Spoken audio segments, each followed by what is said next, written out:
जय माता की प्रिय दर्शकों, स्वागत है आप सभी का आपके YouTube चैनल अध्यात्म और ज्योतिष में।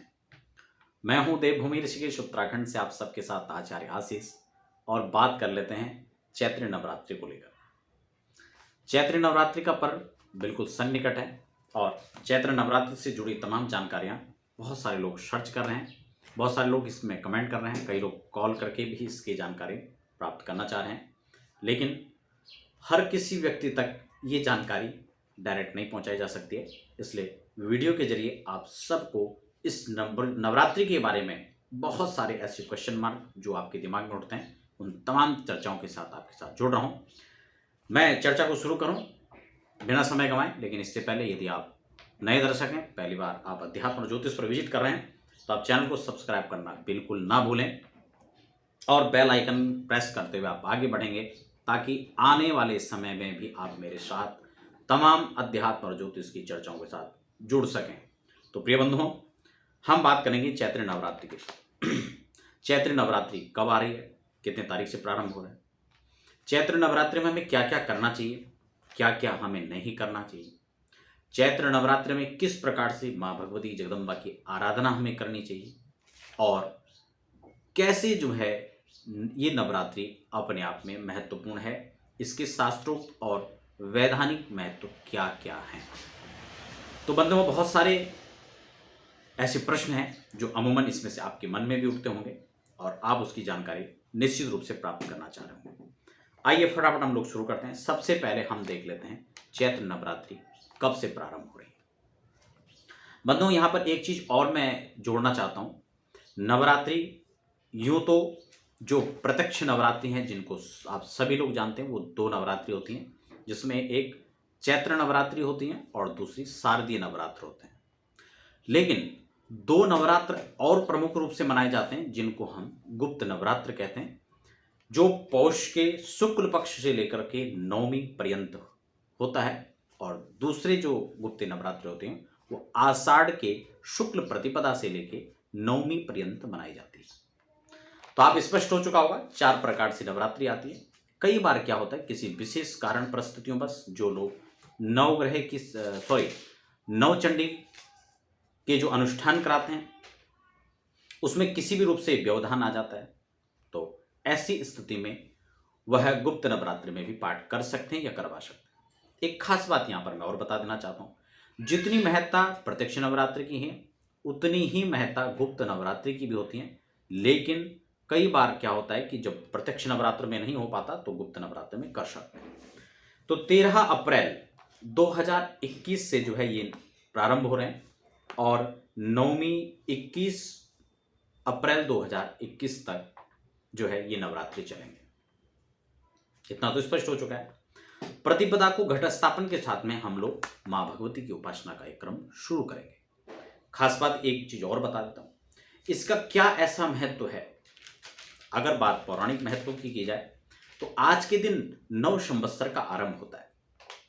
आप समझ रहे हैं, हम लोग न्यू वर्ष हैप्पी न्यू ईयर मनाते हैं जनवरी में, लेकिन उस समय कोई नवीनता नहीं होती है। लेकिन खास बात, आज जब हम हिंदू परंपरा के अनुसार, हिंदू रीति रिवाज के अनुसार, शास्त्रोक्त और पुराण के अनुसार जब हम नवीन संवत्सर में प्रवेश कर रहे हैं, तो यही हमारे लिए नया साल भी है। इसलिए आप तमाम दर्शकों को नव संवत्सर आरंभ होने पर यानी नए साल की बहुत बहुत अग्रिम शुभकामनाएं। तो बंधुओं, मैं आपको बता रहा हूं 13 तारीख से ये प्रारंभ होगा, नव संवत्सर प्रारंभ होगा, यानी नया संवत्सर आज से प्रारंभ होगा। नव संवत्सर का मतलब अभी तक जो संवत्सर चल रहा था प्रमादी संवत्सर, लेकिन अब चलेगा आनंद संवत्सर। आशा करते हैं कि नव संवत्सर हम सभी लोगों के लिए सुखद रहेगा। यूं तो पीछे कोरोना काल से बड़े बड़े संकट और त्रासदियों को भी आप सब लोगों ने इसको देखा, लेकिन अब जाकर के आनंद संवत्सर आपको थोड़ा हर्ष और आनंद देने वाला होगा। हम बात करेंगे कि चैत्र नवरात्रि प्रतिपदा से लेके नवमी पर्यंत आप अपने अपने अनुसार, तमाम परंपराओं के अनुसार आप यहाँ को मनाएंगे। इसके साथ ही गुड़ी पड़वा पर्व भी कई इसको मनाते हैं, झूलेलाल जयंती आज के दिन मनाते हैं। और अब की बार खास एक चीज और यहाँ पर है कि इसी नवरात्रि के साथ साथ आज यहाँ पर संक्रांति पर्व भी है। यानी मेष संक्रांति यहाँ पर आज प्रारंभ हो रही है। तो खास बात यह, जब एक पर्व के साथ में एक और विशेष पर्व हो तो इसका महत्व और भी बढ़ जाता है। यानी ये निश्चित मान लें कि मेष संक्रांति के साथ में आप नए वर्ष का प्रारंभ कर रहे हैं। नववर्ष का आगाज मेष संक्रांति के साथ हो रहा है। संक्रांति को लेकर मैं पहले भी वीडियो बना चुका हूं। संक्रांति से संबंधित जो जानकारियां हैं वो आप वहां पर प्राप्त कर सकते हैं। डिस्क्रिप्शन में आपको लिंक मिल जाएगा, आई बटन के माध्यम से भी आपको प्रयास करेंगे। तो दर्शकों, संक्रांति के साथ में नववर्ष का आगाज, नवरात्रि के आगाज, नवरात्रि को लेकर के मैं एक वीडियो और बनाऊंगा। यदि आप लोग चाहेंगे तो मुझे कमेंट बॉक्स में लिखें कि नवरात्रि में किस किस प्रकार से आप लोग पूजन करें। यहां पर बहुत विस्तार ना हो, इसलिए खास खास चीजें आपको बता रहा हूं। तो 13 तारीख से प्रारंभ होगा, 21 तारीख तक रहेगा नवरात्र, पहला। दूसरा, इसका वैधानिक महत्व एक चीज और भी है, आज से एक नवीनता झलकती है। आपने देखा होगा अभी कन्याएं जो है घर घर जाकर के पुष्प डालती हैं, फूल डालने की परंपरा होती है। क्यों? क्योंकि इस समय चारों ओर नवीनता का दृश्य होता है। आपने देखा होगा जो पुराने वृक्ष होते हैं उस पर पुराने पत्ते झड़ जाते हैं, नई कोपलें आनी शुरू हो जाती, नव पल्लव आने शुरू हो जाते हैं और नए नए प्रकार के पुष्प आपको अपनी वाटिकाओं में या कहीं प्राकृतिक नेचुरल दृश्य जहां पर होते हैं वहां पर आपको देखने को मिलेगा।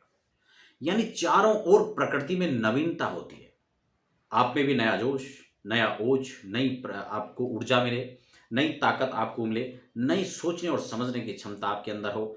ऐसे ही शुभ शक्ति के साथ में, शुभ विचारों के साथ में हम माँ भगवती जगदम्बा की आराधना करते हैं ताकि सर्वत्र नवीनता ही नवीनता आपको देखने को मिले। तो बंधुओं, यहां पर खासकर अष्टमी और नवमी को लेकर के कई बार बड़े आप मतभेद हो जाते हैं। कई लोग कहते हैं नहीं आज सप्तमी है, इतने बजे से अष्टमी लगेगा, नवमी लगेगा। तो इसमें भी कई बार व्यवधान हो जाता है। तो मैं आपको बड़ा स्पष्ट कर दूंगा कि अष्टमी आपको 20 तारीख को रहेगी। पुनर्वसु नाम नक्षत्र यहाँ पर रहेगा और दुर्गाष्टमी रहेगी। गते की बात करें तो 7 गते रहेगी। अगर नवमी की बात करेंगे तो 21 अप्रैल को नवमी रहेगी। मानस जयंती भी इस दिन है और चैत्र नवरात्रि का समापन भी आज ही रहेगा। 8 गते रहेंगे रामनवमी और इसी के साथ चैत्र नवरात्रि का समापन। तो बंधुओं, यहां पर आप लोगों को ये क्लियर हो चुका होगा कि इसका आध्यात्मिक महत्व, पौराणिक महत्व, शास्त्रोक्त विधि से मैं आपको बताने का प्रयास किया। श्रीमद् देवी भागवत के अंदर इसका बहुत विस्तार से चर्चा है, क्योंकि यहाँ पर वीडियोस लंबी ना हो इसलिए मैं समय को भी ध्यान में रखूंगा।